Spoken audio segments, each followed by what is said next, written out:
Tinalo ng OKC yung Minnesota galing sa 40 points ni Shai Gilgeous-Alexander. Mukhang magwawala na naman si Edwards, pero at least mas photogenic naman siya kontra kay SGA. Dahil naman dinimolish ni Victor Wembanyama yung Clippers 122-86 na nasa 27 points, 9 rebounds at 5 assists na inabot pa ng 41 points yung lamang ng San Antonio. Ngayon naman dumikit sila sa at least top 6 ng standing. Nasa Minnesota pa rin kasi yung tiebreaker kontra San Antonio. Yung Clippers naman kaagaling lang nun sa panalo versus New Orleans. So dikit-dikit sila.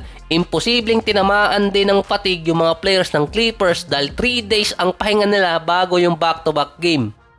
Ang San Antonio naman last year sa first 33 games, 6-27 record, 18% winning rate. Gumagana pa rin ang Chris Paul effect hanggang ngayon. Dahil nasa 51% winning rate ang San Antonio mula nang dumating si CP3, umangat ng 33% kumpara last year. Nasa 5 wins na lang at maaabutan din ng San Antonio. Actually, record ni Wemby last year yung 22-60 record. Mali pala yung 22 wins. Sa buwan din ng December, nag-a-average si Wemby ng 28 points, 10 rebounds, 4 assists at 4 blocks. Sayang nga lang si Chris Paul may edad na, nasa 39 years old at possible huling season na niya sa NBA. Nasa 9 points, 4 rebounds, 8 assists, 1 steal, 47 and 35%. Struggling pa rin kasi ngayon si Chris Paul. Kaso yung epekto kasi niya kapag nasa lineup andun pa rin. Kaya sayang kahit si Wemby na nag-a-average pa ngayong season ng 25, 10 and 4, mas mataas pa rin ang win share ni Chris Paul kapag nasa lineup siya. Sa 5 games na nawala si Wemby, 2-3 ang record ng San Antonio. Si Chris Paul naman hindi pa nakakamintes ng laro, puwera usog. Si Chris Paul din ay nasa 3.0 win share, number 38 yung sa ranking. Si Wemby 2.8, pang number 44 sa ranking ng NBA.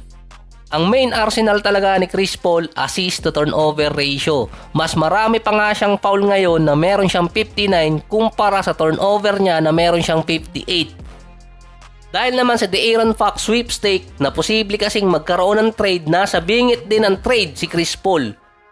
Nasa 2 games na lang kasi ang hahabulin ng San Antonio para sa top 6 at posible silang mag-upgrade.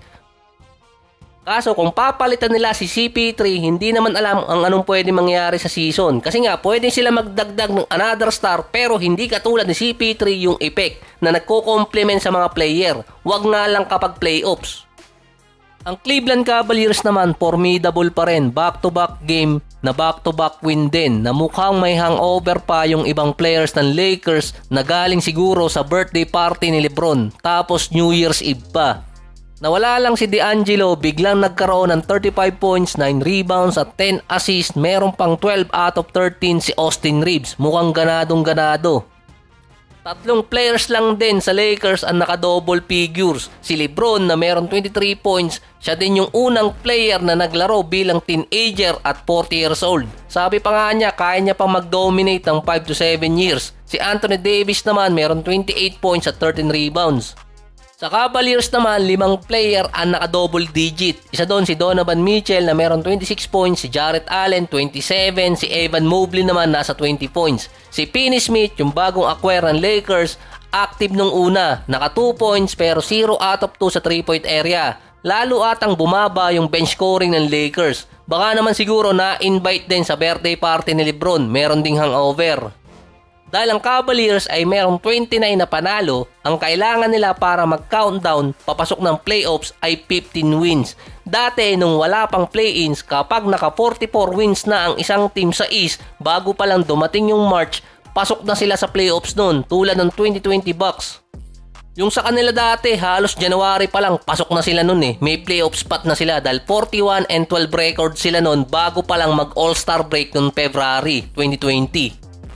Yung Lakers naman medyo hectic yung schedule, isang araw lang yung pahinga. Susunod pa nila makakatapat doon yung mga teams na makakaagaw nila sa pwesto, lalo na yung Clippers at San Antonio, tapos meron pang Dallas at Houston.